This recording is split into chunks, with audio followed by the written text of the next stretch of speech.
Oke, selamat sore. Assalamualaikum warahmatullahi wabarakatuh. Pada sore ini, sebelum kita menanti waktu berbuka puasa, seperti biasa kita akan sedikit sharing-sharing. Untuk kali ini saya akan sedikit sharing terkait dengan manajemen keuangan. Jadi terus terang, saya bukanlah seorang ahli keuangan, saya bukan seorang konsultan keuangan.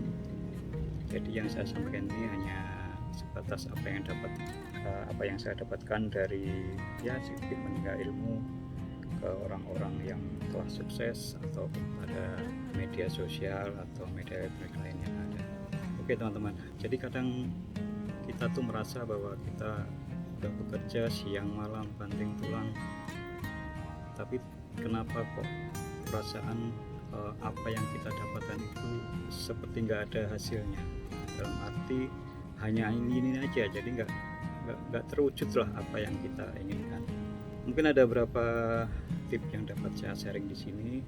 Jadi mulai sekarang cobalah teman-teman untuk menerapkan pembagian prioritas pada pengeluaran teman-teman semua.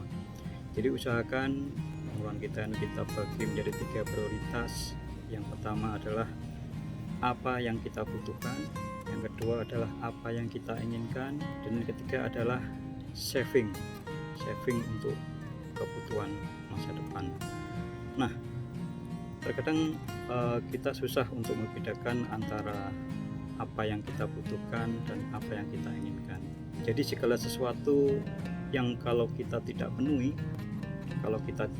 kita tidak akan bisa, contohnya kalau kita tidak makan ya kita tidak akan bisa beraktivitas. Kalau kita tidak menyekolahkan anak, maka kita akan menjadi orang tua yang cap orang tua yang tidak terpuji. Nah, kebutuhan seperti itu adalah yang dimaksud dengan kebutuhan primer, dalam arti kebutuhan.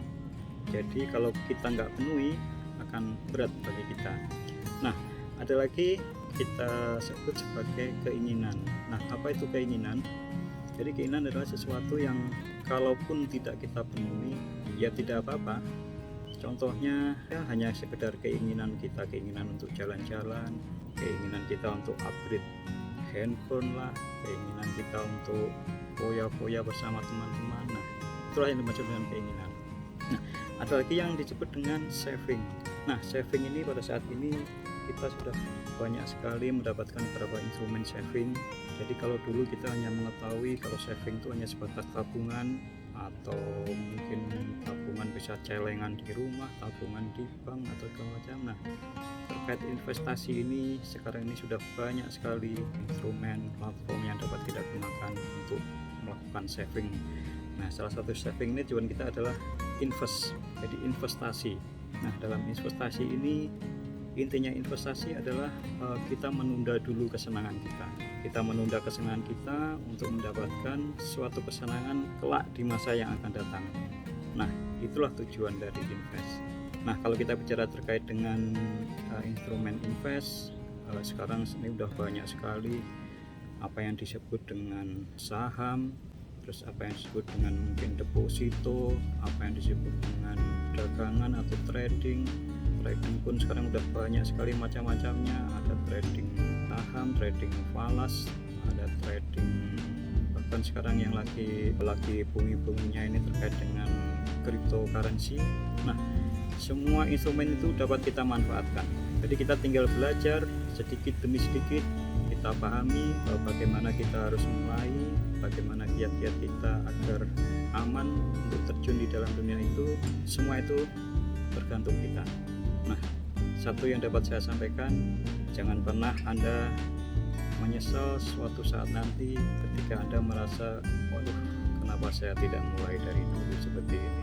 Oke teman-teman, mungkin itu sedikit gambaran kita, sedikit membuka pikiran kita bahwa ada banyak peluang di depan kita yang dapat kita manfaatkan untuk meningkatkan taraf hidup kita, pastinya demi keluarga kita, istri dan anak-anak.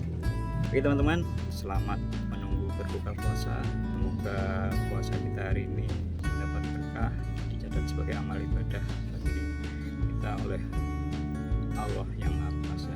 Oke, sekian sedikit sharing kita kali ini. Semoga dapat bermanfaat bagi teman-teman. Salam sehat, salam investasi, dan salam cuan. Oke, terima kasih. Assalamualaikum warahmatullahi wabarakatuh.